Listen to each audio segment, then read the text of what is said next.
1885년 4월 5일 부활절은 언더워드와 아펜젤러 선교사가 조선 땅을 밟은 날로 영적으로 죽어있던 땅이 예수의 부활로 거듭난 의미 있는 날이다. 또 1947년 4월 6일 부활절은 성도 약 15,000명이 모인 가운데 한국교회가 처음으로 부활절 연합 예배를 시작했다. 그리고 오는 4월 9일 부활절에는 우리나라 최초로 서울 광화문과 시청 일대에서 2023 부활절 퍼레이드를 개최해 예수 그리스도의 부활의 기쁨을 만방에 알릴 예정이다. 그래서 이 죽음의 권세를 이기셨다라는 것은 인간의 상식으로는 기대할 수 없는 것이었지만 주님께서 상황을 역전시키시고 죽음이 아니라 생명이라고 선포하신 것처럼 우리도 이 땅에서 많은 사람들이 절망 가운데 살고 있고 어려움 가운데 살고 있는 때에 부활의 소망과 생명을 선포했으면 좋겠습니다. 기독교 복음의 핵심인 예수 그리스도의 부활을 기념하는 부활절을 맞아 오늘 한국교회를 노나다에서는 부활의 의미와 함께 부활신앙을 삶 속에서 어떻게 실천할 것인지 함께 논해본다.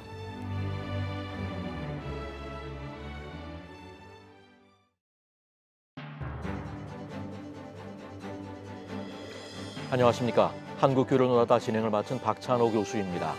예수 그리스도의 십자가와 부활은 복음의 핵심입니다.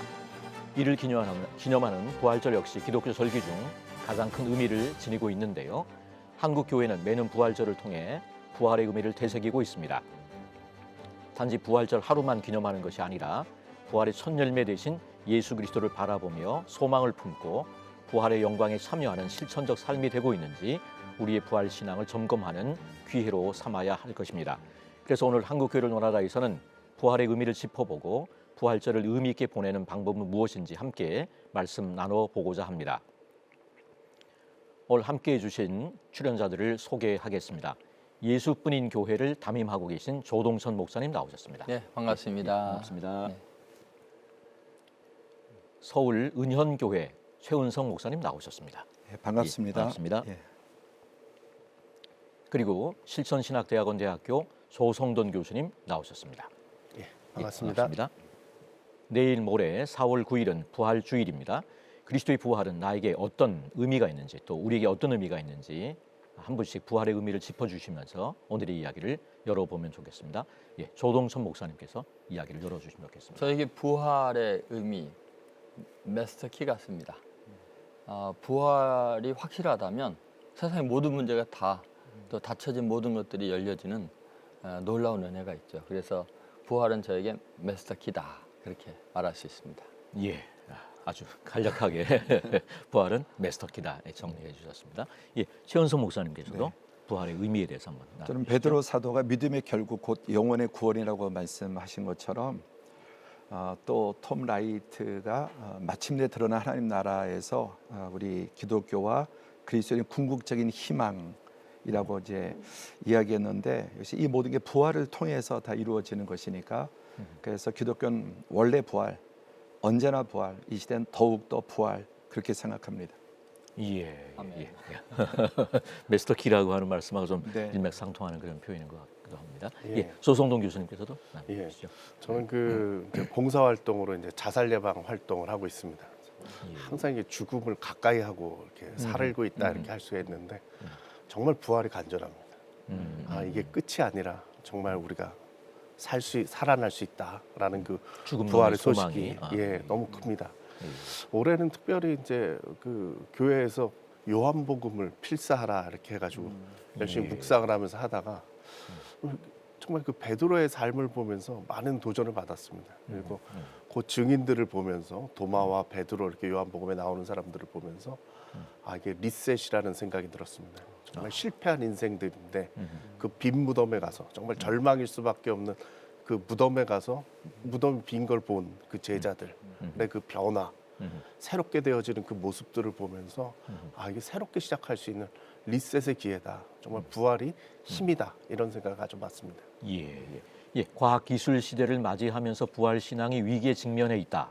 부활절은 교회 1년 중 한 차례 거쳐가는 절기, 전통의 일부로 전락했고 예수 부활에 대한 감격과 그와 함께 부활하리라고 하는 성도의 신앙적 확신도 희미해지고 있다. 이런 우려의 목소리도 있는데요. 한국교회 부활 신앙이 희미해지고 있다는 지적, 최은성 목사님께서 어떻게 생각하시는지 한번 예, 뭐 나눠주시면 전적으로 좋겠습니다. 동의되고 또 목회 현장에서 느끼고 있는 부분이기도 하고요. 또 저는 이제 모태 신앙으로 어릴 때부터 지금까지 신앙생활하면서 성탄절 또 추수감사절에 비해서 부활절은 좀 어떤 그 모든 면에서 좀 약하다 그런 느낌을 갖게 됐는데 이 시대는 더욱더 그런 것 같습니다. 그래서 무엇보다 여러 가지 이제 복합적인 상황이 있지만 이 생명, 이 부분, 본질 정말 어느 때보다 회복해야 될 때라고 생각합니다. 아까 조 목사님께서 말씀하신 것처럼 정말 부활이 사실이라면 모든 문제에 대한 해답이 부활에 있다 이런 말씀하고도 연결이 될 수 있을 것 같습니다. 예, 부활을 지식적으로는 인정하고 또 믿는다고 고백하면서도 그 부활 신앙이 자신에게 무슨 의미가 있는지 삶으로는 분명히 나타나지 못하는 또 성도들이 많은 것 같은데 부활 신앙의 중요성에 대해서 조성동 교수님께서 한번 짚어주시면 좋을 것 같습니다. 예. 제가 그 몇 년 전에 성지순례를 갔는데 그 감난산에서 예루살렘 성을 바라볼 때 그 주변이 다 무덤이더라고요. 거기 석관을 써가지고 예. 관이 이렇게 뭐 매장이 아니라 석관을 써가지고 다들 보이게끔 해놨는데 거기서 다들 그 부활의 때를 기다린다는 거죠. 그 예루살렘 성에서 나팔 불 때 다들 일어나서 제일 먼저 뛰어가겠다고 예루살렘 성 근처에 그 무덤들이 있는 걸 보면서 그들의 그 부활에 대한 갈망을 제가 참 느꼈어요. 근데 우리가 이제 그런 갈망이 있느냐 이게 오늘날 문제죠. 죽음이 두려워지지 않았거든요. 점점 생명이 연장이 되고 정말 예전과 다르게 정말 우리가 상상치 못할 만큼 많이 오래 살게 되어졌지 않습니까? 그러니까 죽음이 두렵지가 않으니까 부활의 생각이 안 닿아 있는 것 같아요. 저는 이걸 좀 다르게 좀 생각을 해야 되지 않는가. 우리가 정말 죽음을 직면하고 정말 간절하게 죽음 이후에 우리의 인생이 끝이 아니라 다시금 부활의 때가 있다. 정말 주님은 품 안에 안겨가지고 거기서 평안을 누리다가 정말 나팔 불 때 주님께서 나의 이름을 부르신다라는 그 확신을 가지고 살 수 있으면 좋겠습니다. 소위 말하는 어떤 궁극적인 어떤 그리스도인의 소망과도 연결이 되는 그런 대목일 것 같은데 이 부활 신앙에 대한 중요성들이 점점 약화되고 있는 것 같은 안타까움들을 느끼게 됩니다. 이 매일의 삶이 그리스도의 부활에 감격하며 살아가야 하는 삶이 되어야 함에도 불구하고 그러지 못하는 우리의 모습을 보게 되는데 이 부활 신앙을 회복시키는 것이 오늘날 한국 교회의 과제가 아닌가 싶은데 조동수 목사님께서 한번 의견을 나눠주시면 좋을 것 같습니다. 지금 부활에 대해서 이제 관심이 없는 이유, 아마 그것이 너무 지나친 그 세속적인 가치가 교회 안에 이렇게 팽배해 있지 않나 하는 생각이 듭니다. 그러니까 물질적인 만족, 또 세상에서의 성공, 여기 지나치게 몰두하다 보니까 죽음 이후에 부활에 대한 생각을 안 하게 되는 굳이 것 그런 같아요. 것 없이도 네네. 여기가 좋네요. 그렇죠. 예, 그리고 예. 또 이제 인간의 그 뭐 교만함이나 허영심이 있는 것 같아요. 이게 무슨 말이냐면 건강에 대한 관심이 지나치게 많고 마치 영원히 살 것처럼 착각을 하고 있는 것 같아요. 그러다 보니까 늘 관심이 건강에 대한 거, 또 얼마나 삶의 질을 좀 높여서 누리면서 살 것인가 이것만 있지 한계가 있는 인생이라는 생각을 못 하는 거예요. 아무리 과학이 발달하고 아무리 잘 먹어도 죽을 날이 반드시 있다는 것을 살아있는 동안에는 생각하지 않으니까 부활에 대한 소망을 안 갖게 되지 않나 그런 생각이 들고요. 그러면 왜 교회에서마저도 그럴까 생각해 보니까 그 기독교 복음의 핵심이 부활에 있어야 되는데 십자가에서 끝나는 것 같아요. 그러니까 십자가는 우리의 죄를 사하는 권능이고 그리고 그것을 통해서 우리는 우리 죄사함 받고 성령을 선물로 주시는데 굉장히 중요한 목적이 있지 않습니까? 그러니까 죄사함 받는 것이 기독교가 다가 아니고 성령을 받는 것이고 그 성령을 통해서 그 성령님이 주님을 부활하게 하신 것처럼 우리 죽을 몸도 다시 살릴 거라고 로마서 8장에 나와 있는데 그러니까 자꾸 신앙의 핵심을 십자가, 성령 여기서 멈춰버리지 않나. 그러니까 궁극적인 목적이 우리 몸의 부활인데 그래서 신앙 교육에 또 문제가 있지 않나 그런 생각이 듭니다.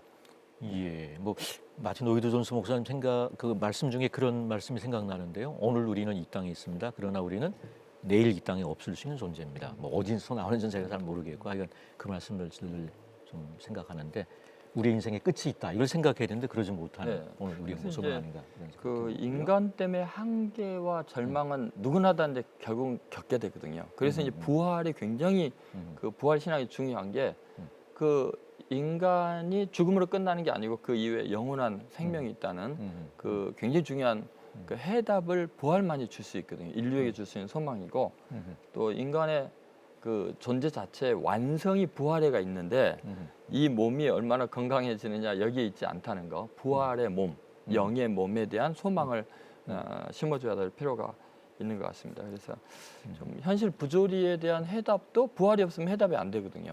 지금 예. 평생 뭐 장애인으로 태어나서 산다든지 또는 죄 없이 억울하게 많은 사람들의 박해 때문에 죽어가는 불쌍한 사람들이 부활이 없다면 그 해결이 안 되잖아요. 예. 그래서 사실은 부활 교육이라는 게 굉장히 중요해요. 부활 신앙이라는 것이 정말 중요하다. 이걸 좀 강조를 해야 될 것 같습니다. 예. 부활 신앙을 소유한 삶의 모습이라면 바울을 비롯한 사도들을 떠올리게 되는데 죽음을 무서워하지 않는 모습을 세상에 보여주었습니다. 지금 이 시대에 우리 그리스도인들은 부활 신앙으로 어떻게 구별된 삶을 살아야 할지 이 부분에 대해서 한번 조성동 교수님께서 나눠주시면 좋겠습니다. 예. 저희가 간단하게 말씀드리면 우리가 정답을 갖고 있는 거죠. 죽음 이후에 아무도 모르는데 우리는 죽음 이후가 어떻다라는 걸 알고 있는 그러한 정답을 알고 있는 거거든요. 이게 상당히 중요한 부분인 것 같아요. 그 기독교의 발흥이라고 로드리 스타크가 책을 썼는데 거기에 이제 역병에 대한 이야기가 나옵니다. 다른 종교들은 거기에 대한 답을 못 준 거죠. 이제 그리스 신화나 뭐 이런 거를 쫓아갈 때 죽음 이후라는 건 생각을 못 해봤거든요. 근데 기독교 신앙은 확실하게 우리는 죽으면 부활할 것이다. 우리는 죽음 이후에도 또 다른 삶이 있다라는 것을 가르쳐 주었다라는 거죠. 그래서 사람들이 믿고 따랐다라는 거예요. 또 하나는 기독교인들이 그런 믿음을 가지고 있으니까 담대할 수 있었던 거예요. 그래서 아픈 사람들을 피하지 않고 가서 도와주고 그들을 챙겨주고 하니까 사람들이 그 사랑에 감동을 받게 됐다라는 거죠. 저는 이 시대에 코로나 때문에 지금 죽음이 이렇게 지배하고 있는 땅이 됐지 않습니까? 여기에 대해서 우리가 뭔가 답을 줘야 되는데 같이 두려움에 빠지고 같이 정말 절망하고 있다면 그건 답이 아닌 것 같아요. 이 기독교인들이 좀 희망을 선포할 수 있는 정답을 이야기해 줄 수 있는 그러한 것이 됐으면 좋겠습니다. 그 이전에 그 성경을 보면서 그런 걸 봤는데 그 야이로 회당장 야이로의 딸을 살리는 사건 있지 않습니까? 저는 그걸 보면서 무슨 생각이 들었냐면 그 야이로의 그 집은 죽음이 지배하고 있었거든요. 다들 슬퍼하고 정말 너무나도 그 절망 가운데 있는 가운데 예수님께서 들어 쓰셔가지고 죽은 게 아니라 자는 것이라고 다시금 살 수 있다라고 이야기를 하신 그 순간 그 집이 변하잖아요. 그런 것처럼 우리 기독교인 때문에 예수 그리스도의 몸된 이 교회 때문에 이 세계가 좀 희망을 품을 수 있고 부활의 소망을 같이 누릴 수 있으면 좋겠습니다. 예, 조동순 목사님께서도 한번 나눠주시면 네. 좋겠습니다. 그 구별된 삶, 부활 신앙으로 어떻게 구별된 삶을 살 것인가에서 늘 우리 속에 이제 그 부활이 뭐와 같은가에 대해서 성경에서 말하는 하나님의 말씀을 좀 우리가 기억해 볼 필요가 있을 것 같은데요. 바울이 고린도전서 15장 42절에서 43절에 굉장히 중요한 이야기를 했습니다. 죽은 자의 부활도 그와 같으니 썩을 것으로 심고 썩지 않을 것으로 다시 살아나며 욕된 것으로 심고 영광스러운 것으로 다시 살아나며 약한 것으로 심고 강한 것으로 다시 살아나며 여기 보면 이제 어떻게 부활 신앙으로 구별된 삶을 살 것인가 할 때 굉장히 중요한 게 우리 인생은 반드시 심고 거두는 인생이다. 그러니까 부활이 뭐와 같냐? 심는 것과 같다. 왜냐하면 나중에 걷게 된다는 거죠. 그러니까 정말 구별된 삶을 살려면 내가 심은 대로 걷는다는 것을 생각을 하고 살아가야 됩니다. 반드시 부활이 있다는 거. 그래서 만약에 죄악을 심고 하나님을 떠난 것들을 계속 심으면 심판의 부활로 나오겠지만 정말 그리스도 안에서 충만한 삶을 산다면 생명의 부활로 나오겠죠. 두 번째는 분명한 목적이 있는 삶이다. 구별된 삶을 살기 위해서는 예를 들어서 빌립보서 3장 10절에서 12절에 그런 내용이 있습니다. 그리스도께 잡힌 바 된 것을 잡으려고 달려가는 삶인데요. 내가 그리스도와 그의 부활의 권능과 그 고난의 참여함을 알고자 하여 그의 죽으심을 본받아 어떻게 해서든지 죽은 자 가운데서 부활에 이르려 하노니. 여기 보면은 목적이 명확합니다. 그리스도인의 목적은 어떻게 해서든지 부활에 이르려는 거죠. 나는 다시 부활할 사람이다. 그럴 때 삶이 거룩하고 구별되게 살 수밖에 없는 것이고요. 마지막 세 번째는 그 시련을 감내하는, 인내하는 삶이겠죠. 히브리서 11장 38절 35절 보면 여자들이 자기의 죽은 자들을 부활로 받아들이기도 하며 또 어떤 이들은 더 좋은 부활을 얻고자 하여 심한 고문을 받되 구차히 풀려나기를 원하지 아니하며. 여기 보면은 아무리 시련과 환난과 박해가 와도 부활에 대한 소망이 있는 사람은 인내하며 살기 때문에 정말 구별된 멋있는 삶을 성경 구절입니다. 살 수 거기가. 있다는 거죠. 네. 최원성 목사님도 한번 나눠주시죠. 예, 성경의 부활에 대해서 선포하지만 또 정말 이 부활 신앙을 가진 사람이 어떻게 사는지도 그 구체적인 방법도 다 제시되어 있기 때문에 뭐 새로운 대안과 방법이 필요한 게 아니라 원래 성경의 답. 그래서 우리 조 목사님 그 말씀에 맥락에 이어지지만 바울 사도는 단언컨대 나는 날마다 죽노라 이렇게 고백하죠. 그래서 이 부활 신앙으로 구별된 삶을 사는 방법은 날마다 그의 죽으심을 본받아 나도 죽음에 동참하는 삶. 그게 지금도 부활을 경험하고 궁극적인 부활을 얻는 삶이라고 믿습니다. 예. 오늘 한국교회를 논하다에서는 부활의 의미를 짚어보고 어떻게 부활절을 뜻깊게 보낼 수 있을 것인지를 의논하고 있는데요. 최근 몇 년은 코로나로 인해서 부활절을 지키는 데에도 많은 제약이 따랐습니다. 함께 모여 마음껏 찬양할 수도 또 부활의 기쁨을 세상에 전하기 위해 계란을 나누는 일도 어려웠는데요. 그런 점에서 올해 부활절을 기대하시는 분들이 굉장히 많은 것 같습니다. 겉으로 드러나는 부분뿐만 아니라 부활 신앙을 회복하는 한국교회 원년이 되기를 소망하면서 부활절에 대한 이야기를 이어가 보도록 하겠습니다. 우선 교회가 부활절을 기념하고 지키게 된 게 언제부터였을지 그 부분을 한번 나눠주시면 좋겠습니다. 예, 조동천 목사님께서 한번 나눠주시죠. 예, 사실 그 부활절, 그 주의 날에서 안식일을 완전히 대체하는, 물론 초대교회 같이 지켰지만 굉장히 중요한 날이 주일이었지 않습니까? 주의 날, 안식 후 첫날, 부활한 날. 그래서 초대교회는 늘 안식 후 첫날, 주의 날을, 주님이 부활한 날을 기념하면서 모였던 거죠. 그러니까 사실 부활절은 초대교회가 예수님 부활한 다음부터 계속해서 지켰던 매 주일마다 주의 날이 부활의 날이죠. 그러면서 우리는 사실은 부활절은 매 주일이 부활절입니다. 초대교회 성도들이 계속해서 복음을 전할 때 외쳤던 말도 너희가 십자가 못 박아 죽인 예수가 다시 살아나셨다. 그걸 증거하는 거 아니었습니까? 그러니까 사실은 부활절이 매주일이다. 그걸 생각이 되는데 이 부활주일이 이제 지금같이 이렇게 부활절로 딱 정해진 것은 325년 니케아 1차 회의 때 콘스탄티누스 황제가 이제 정하게 됐는데 그때는 이제 아마 충분히 지나고 만월이 됐을 때 그 만월이 지나고 안식일을 맞으면서 안식일 다음 날을 이제 정하게 됐죠. 그래서 그거를 완전히 조금씩 바뀌지 않습니까? 그런데 뭐 결론적으로 보면은 3월 22일부터 4월 25일 사이 그때가 이제 이제 부활절의 날짜로 이제 약간씩 달라집니다만 그때가 정해지게 되죠. 근데 우리나라에서는 정말 그 의미 깊게 진행됐던 게 그 부활절 연합 예배가 있지 않습니까? 온 교회가 하나가 되는 그런 것인데 그 사실은 1947년에 교파와 관계없이 부활절 연합 예배가 진행되다가 1960년대 이 교단 분열로 진보와 보수로 나눠지면서 이제 부활절 연합 예배가 깨졌죠. 그리고 이제 1978년에 부활절 연합 예배라는 이름으로 다시 모이게 되었고 지금은 이제 뭐 다양하게 진행이 되는 것 같아요. 그리고 이번에 또 부활절 퍼레이드도 한다 그래서 굉장히 좀 기대가 많이 됩니다. 예. 부활절을 지키다 보니 1년 중 한 주 그 하루에 국한되고 마는데 초대교회에서는 뭐 50일간 뭐 기쁨의 절기를 갖고 마음껏 기뻐하며 축제처럼 즐겼다고 하는데요. 한국교회가 부활절 전 40일간 사순절 주님의 고난을 묵상하는 것은 잘해왔는데 상대적으로 부활을 함께 기뻐하고 축제로서 즐기는 부분은 부족하지 않았나라는 그런 의견도 있는 것 같은데 최은성 목사님께서 어떻게 생각하시는지 한번 나눠주시면 좋겠습니다. 예, 아까도 말씀드린 것처럼 한국교회는 뭐 성탄절, 추수감사절에 비해서 부활절 연합예배로 또 개교회 이렇게 고난 주간에 좀 묻힌 느낌이 있지 않는가 끝으로 뭐 그런 느낌이 있습니다. 그런데 다시 이 시대 가운데 이 부활주일이 이렇게 한국 교회적으로 연합해서 하나 돼서 그야말로 다시 부활하는 그런 계기가 되려고 생각하고 또 그 기쁨을 표현하자는 것이 인간은 뭐 호모 페스티쿠스라고 죽지 않은 인간이다 그런 말이 있는데 인간의 본질이 그러니까 또 천국은 영원히 죽지 않은 곳이죠.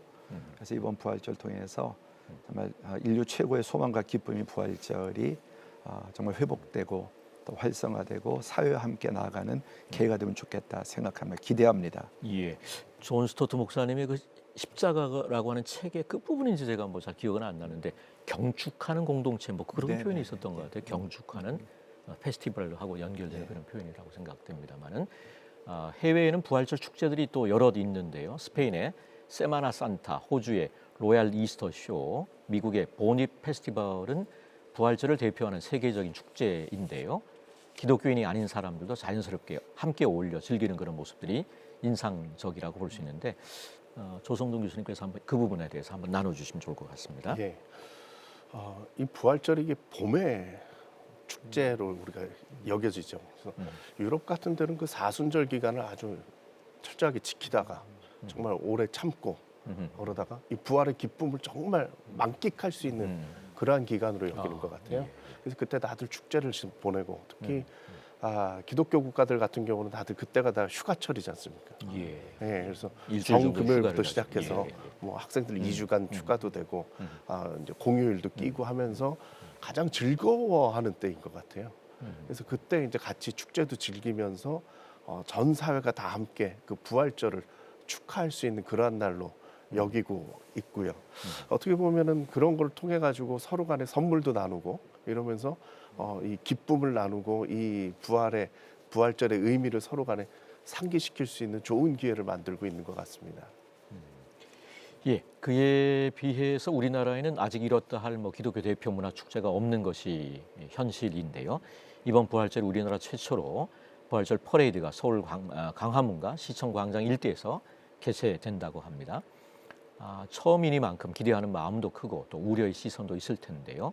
한국교회가 연합하여 기쁨을 나누는 축제가 되도록 격려와 당부 또 이런 말씀들을 한번 전해주시면 좋을 것 같습니다. 예, 조동천 목사님부터 한번 나눠주시면 좋겠습니다. 사실은 그 개신교 역사에서 가장 우리 그 민족에게 이렇게 빨리 퍼져나가고 또 초기 기독교인들이 그 존경을 받고 그런 이유 중에 하나가 문화적으로 굉장히 앞섰고 교회 가면은 일반 세상에서 접할 수 없는 정말 고급 문화들 뭐 연기를 비롯해서 뭐 시나 음악 연주라든지 이런 것들이 문화를 접할 수 없는 일반 그 국민들이 겪을 수 있었거든요. 저도 어렸을 때 교회 가서 뭐 여러 가지 문학 행사들을 했던 것 같아요. 근데 이제 지금은 이제 역전이 됐죠. 어느 때부터인가? 네, 그래서 지금 세상 문화가 워낙 그 발달하고 한류 열풍도 대단한데 교회가 따라가지를 못하는 지경이 됐고요. 그런데 원래 교회는 그 DNA 자체가 아름다움과 문화의 본산지가 될 수밖에 없습니다. 그러니까 예수 그리스도께서 설교하신 거 하나하나 보면 전부 다 문화에 대한 이야기들이에요. 그러니까 하나님의 나라를 문화 계시를 통해서 드러내신 게 너무나 많아요. 그렇다면 부활절 페스티벌을 통해서 우리가 해야 될 게 뭐냐면 세상 문화가 생각하지 못했던 굉장히 고품격의 창의적인 문화를 선보이는 기회로 삼자는 거죠. 그러니까 성경의 말씀에 그 본질이 드러날 수 있는 아주 창의적인 새로운 문화를 선도하는 기회로 삼자.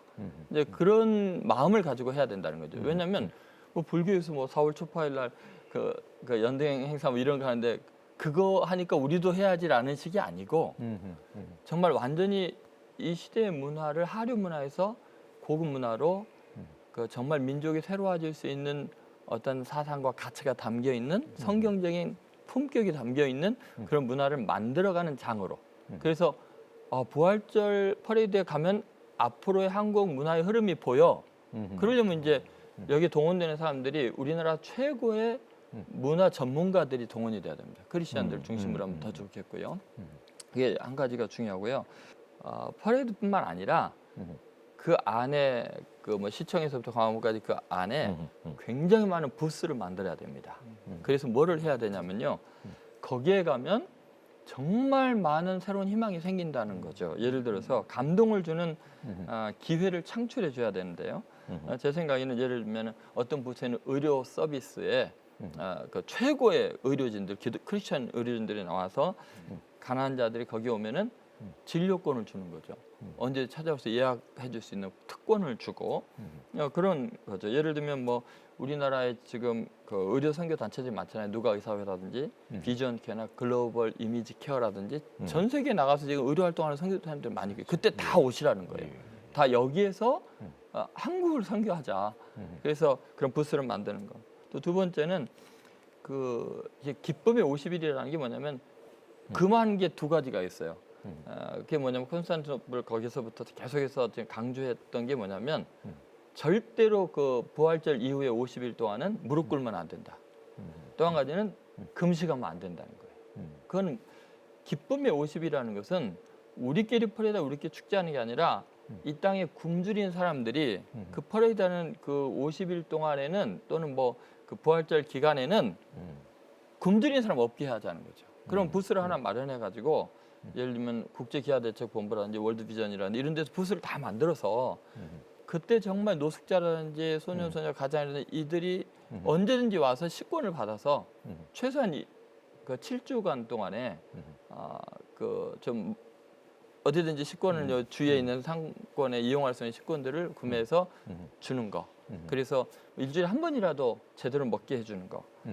그런 부스를 만드는 거. 또 한 가지는 정말 그 문화적인 혜택을 누리는 수준이 너무나 다르기 때문에 가난하고 어려운 사람들은 굉장히 소외감을 느끼는 게 한국 문화 현실이에요. 그러니까 무슨 콘서트나 이런 데를 가난하게 갈 수가 없잖아요.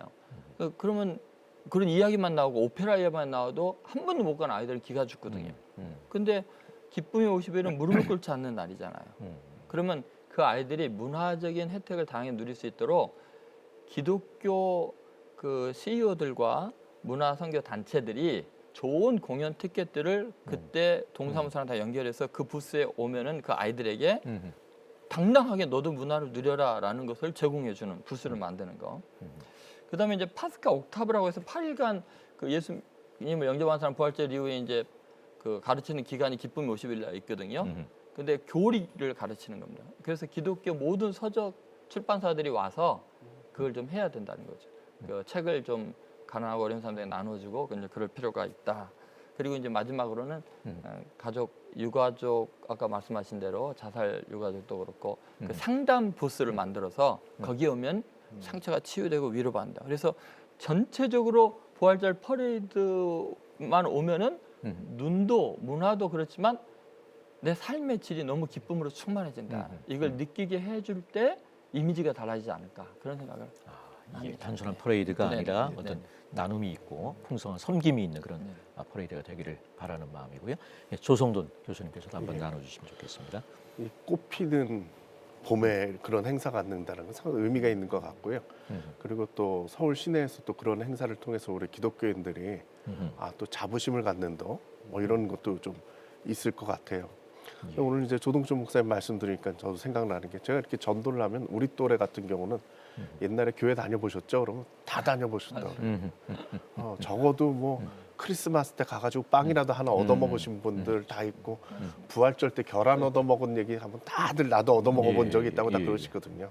이번 기회가 이게 사람들이 다들 교회 안 다니는 사람들도 이게 부활절은 또 이렇게 즐겁게 보내는 날이구나, 의미 있는 날이구나 하고 경험할 수 있는 그런 기회가 됐으면 좋겠습니다.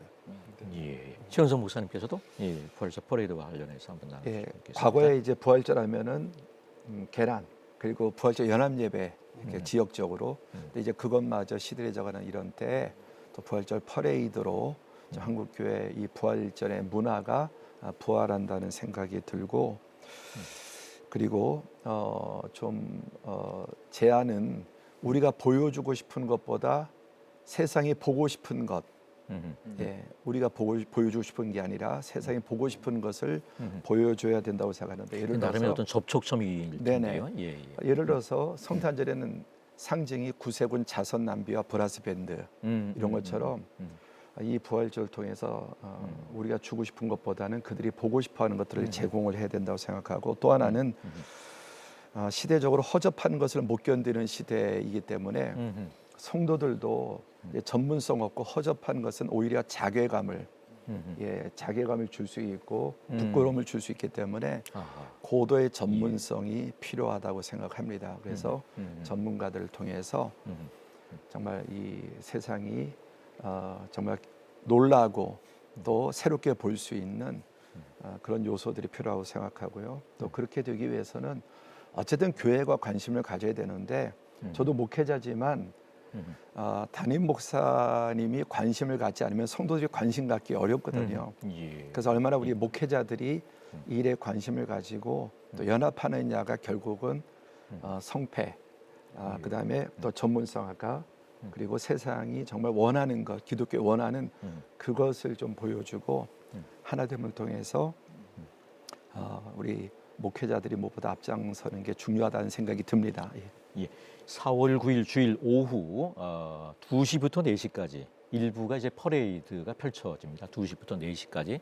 그리고 4시부터 5시 반 정도까지는 이제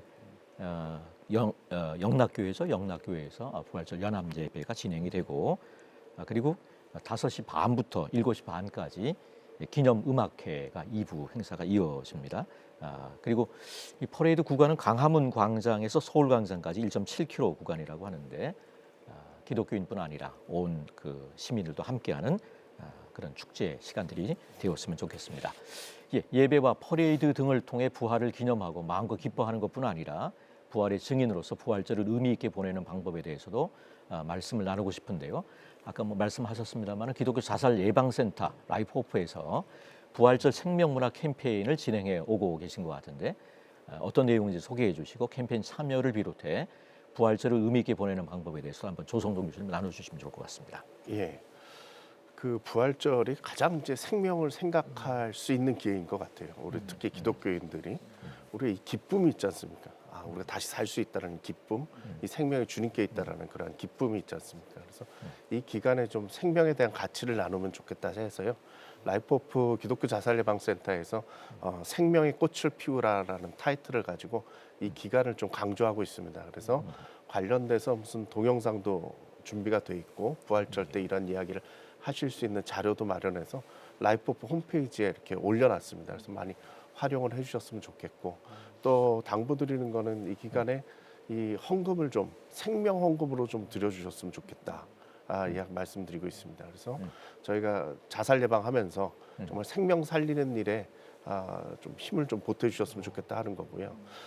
이 기간에 이제 저희가 헌금이 모이면 이걸 가지고 한국 생명존중 희망재단이라고 정부에서 이제 자살 예방을 위해서 이 만든 단체가 있어요.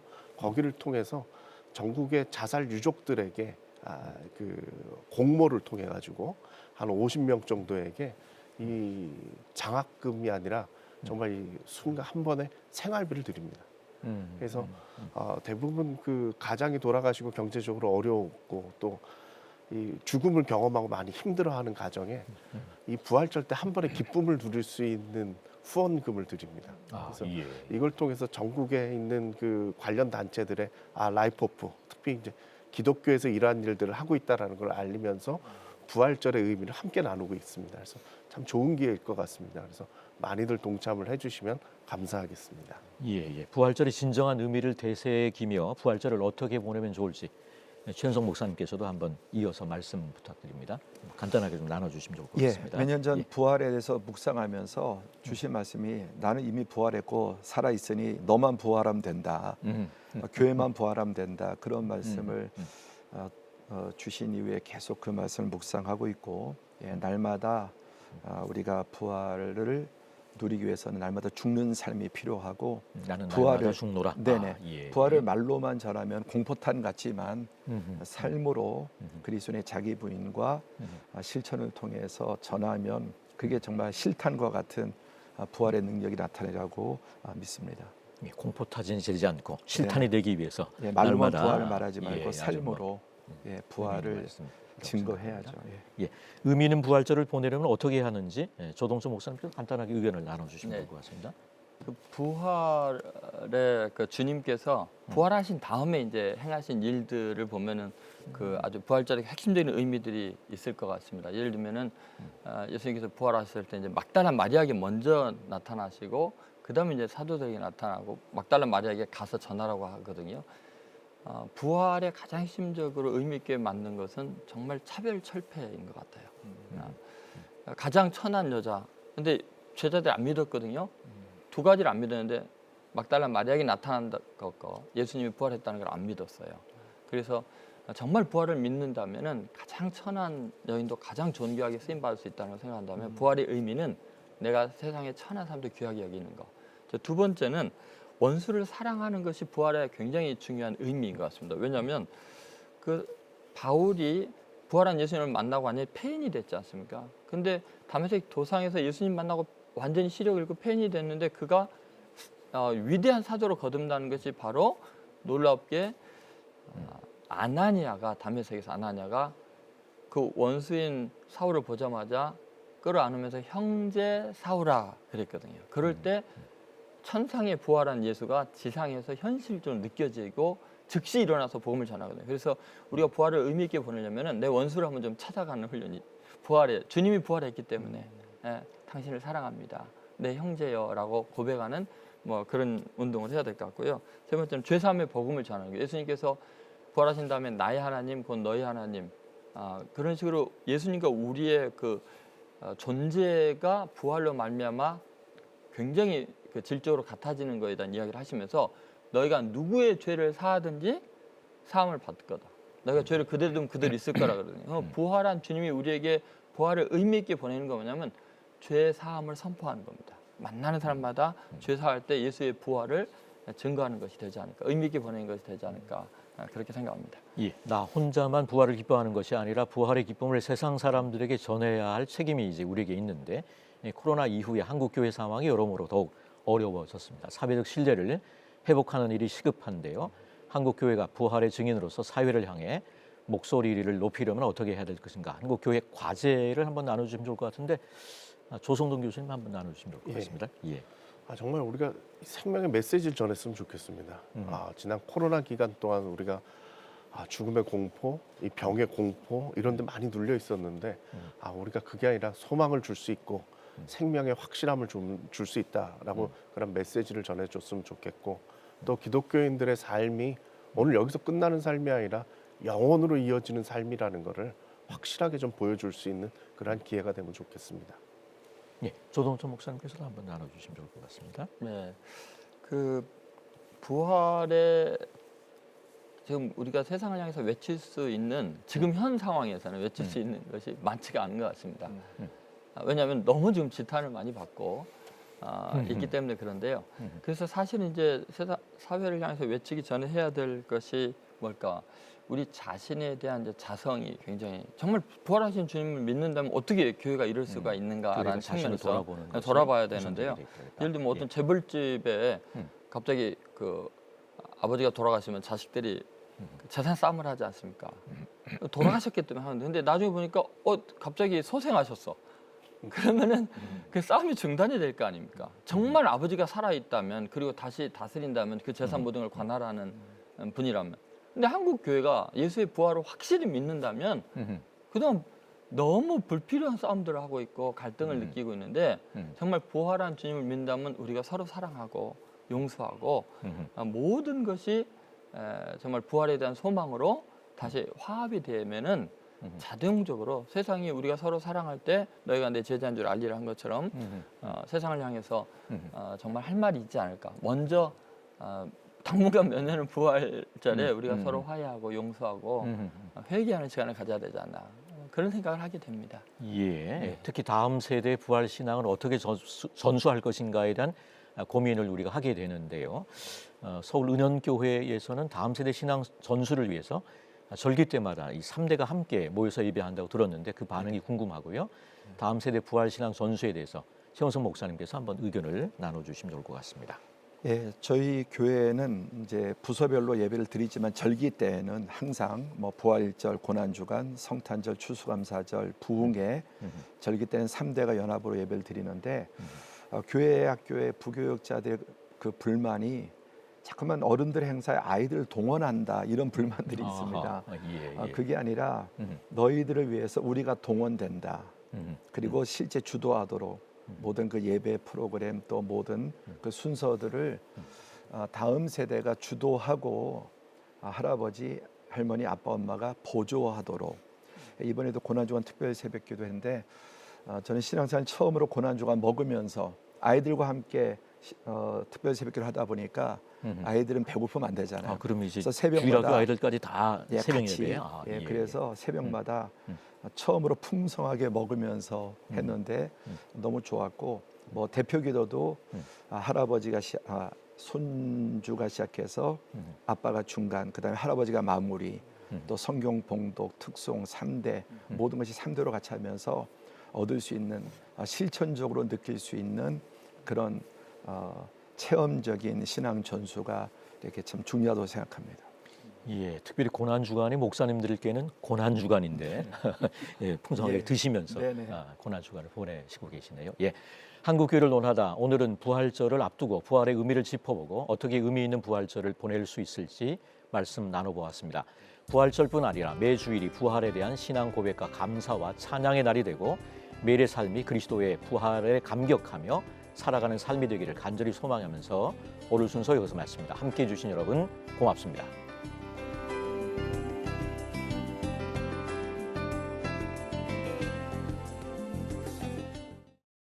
이 프로그램은 여러분의 미디어 선교 후원으로 제작되었습니다. 선교는 사명, 후원은 동역. 당신도 복음을 전할 수 있습니다. 선교 후원 02-6333-1003번